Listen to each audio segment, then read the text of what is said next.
முள்ளமாவா steps அதிர்ச்சுன்னு வச்சுக்குவேன். இங்கே அப்படியே அவன் வேலையை பார்த்துட்டு இருப்பானுங்க. அவனுங்க டிஸ்டர்ப் ஆகிடுவானுங்க. ஆகிட்டு நவுந்து போயிடுவான். நம்ம பார்க்கவே முடியாது எதையுமே.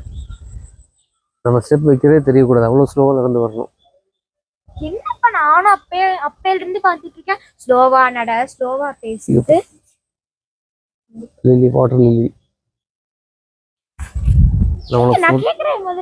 முள்ளமா பேசுன்னு சொல்றேன்ல, மெல்லமா பேசு. இலை மேல கூட கால் வைக்கூடாது. அவ்வளோ கேர்ஃபுல்லாக நடந்து வரணும்.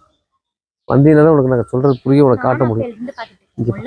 முள்ளமா நடந்து சொல்லிக்கிட்டே இருக்கியா? இந்த இடம் என்ன மறந்துச்சு உனக்கு? ஞாபகப்படுத்தி பாரு. இந்த இடத்துக்கு என்ன ஞாபகப்படுத்தி பாரு. நல்லா மறைந்திருந்து பார்க்கும் மர்மம் என்ன ஞாபகம் இருக்கா? மறைந்திருந்து பார்க்கும் மர்மம் என்ன? ஆமா, அந்த வீடியோ. ஆமாம்மா, பேர்ட்ஸ் குளிக்கிற வாட்ச் பண்ணிட்டு இருந்தோம்ல, அதை தானே சொல்கிறேன். இங்கே பாரு, இப்போ நான் சொன்னேன்ல சத்தம் இல்லாமல் பார்க்கணுன்ட்டு. மறைந்திருந்து பார்க்கும் மர்மம் என்ன இந்த வீடியோ நீங்க பார்க்கலைன்னா ஆரோ மார்க் கொடுத்துருக்கோம், அங்கே போய் பாருங்க. பாய். அங்கே பார், மீன் நல்லா இருக்கு. எல்லாம் மீன் தான். சின்ன மீன் பெரிய மீன் தெரியல. அதே மேலே பூரா ராஜ், இந்த மீன் வீடியோ ஷூட் பண்ணுறது அப்படி கால் சத்தம் இல்லாமல் நட உள்ள ஓடிடும். மேலே இருக்கிறது எல்லாமே மீன் தான். தெரியுதா? மீன் தெரியுதா? கருப்பு கருப்பை தண்ணிக்கு உள்ள பாரு. மேலே வந்து வாய் நீட்டி ப்ரீத் பண்ணிட்டு இருக்கிற ஏர் பிரீத்தர்ஸ் இது. வலை போட்டீங்கன்னா பிடிக்கலாம். கல் எடுத்து போடலாமான்னு. கல் எடுத்து எதுக்கு போடுற? அது பாட்டு அதோட வேலையை பார்த்துட்டு இருக்கு. பாரு, இந்த வேலையில பண்ணிடுவீங்க அப்படின்னு கல்லில் இல்லைங்க.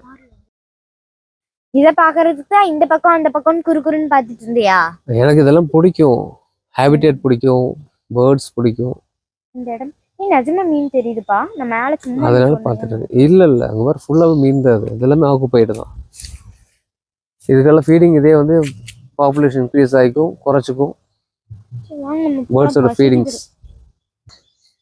இந்த இடத்துக்கு வர்றவங்க என்ன பண்ணணும்? சைலண்டா மெயின்டைன் பண்ணணும். முடிஞ்ச வரைக்கும் அமைதியா இருக்கணும். நம்ம பேச்சிலே ஆகட்டும், நடையில ஆகட்டும், ஆக்டிவிட்டியிலே ஆகட்டும்.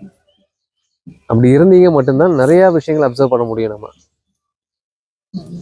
இயற்கையை அதோட அழகோட நம்ம ரசிக்கிறது இந்த மாதிரி ஒரு இடங்கள்ல மட்டும்தான். ஃப்ரீ டைம்ல வந்து பாருங்க. அதே மாதிரி சீசன் டைம்ல வாங்க. இன்னொன்று பார்த்தீங்கன்னா, காலையில் நேரமாக கிளம்பி வரணும். அப்போதான் அதோடைய மூமெண்ட்ஸ் என்னங்கிறது தெரியும், அதோட சவுண்ட் நம்மளுக்கு தெரியும். அப்புறம் அது ஒரு ஃப்ரெஷ்னஸ், உங்களுக்கு ஃப்ரெஷ்ஷான ஒரு ஏர் கிடைக்கும், ரிலாக்ஸான ஒரு மைண்ட் செட் இருக்கும், ப்ரோக்ரெசிவாக இருக்கும். Thank you guys.